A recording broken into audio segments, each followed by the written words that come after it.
There's been movies made about prisoner of war stories that are just quite incredible, and just hearing their stories of survival and endurance, it forever burns a image and memories in our mind that will just never, it'll never go away. It'll never forget.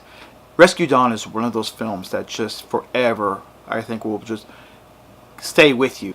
It was directed by Werner Herzog. If I'm saying any of these incorrect, I greatly apologize. They're German, and I don't really much have a German tongue, so it doesn't very much help in that aspect. Dieter Dengler, who is just a German-born American air pilot who gets shot down 40 minutes after his first mission, and he is caught and he's thrown to this prisoner of war camp. If you do call it a prisoner of war camp, doesn't seem like very much one, and he's amongst others that's been caught in the jungles of Laos. Some of them are American, some of them are from Thailand.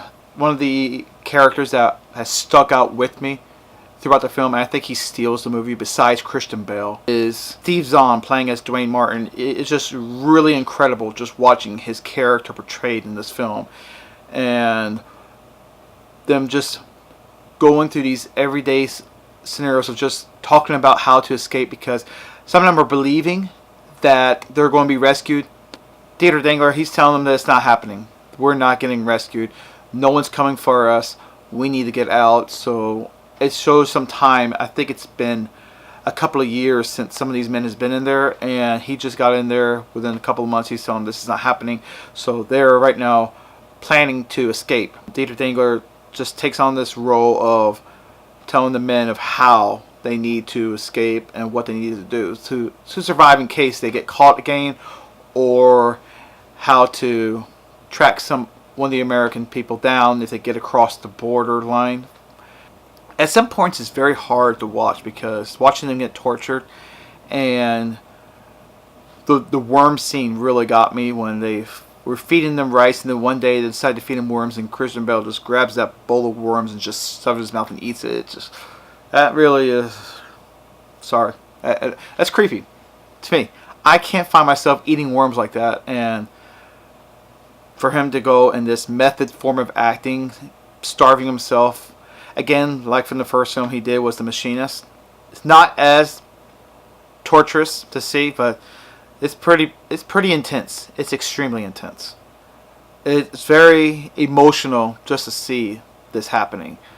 I plan on reading his biography when I'm finished with this review, Escape from Laos, and I can't wait to hear more about this man. Unfortunately, after viewing this movie and looking up in encyclopedia and some news columns, that he lost a battle to ALS and sadly took his life in February 7th, 2001.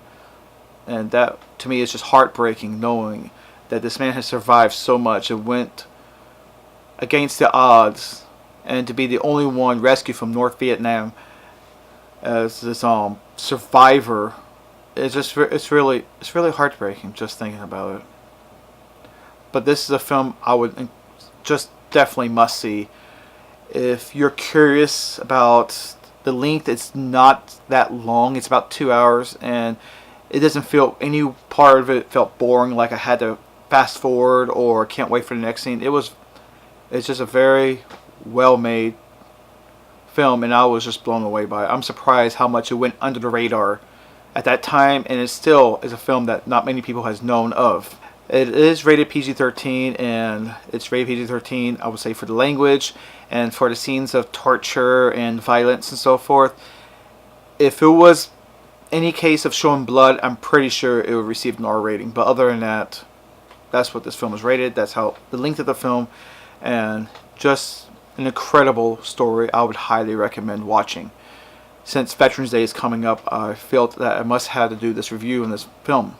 And for all of you veterans that are watching, I greatly appreciate your service and for your hard work in fighting for our freedom here in America. And thank you so much for what you do. I grandly appreciate it, and hope to see you around for my next review. Until next time, cheers. Thank you and God bless.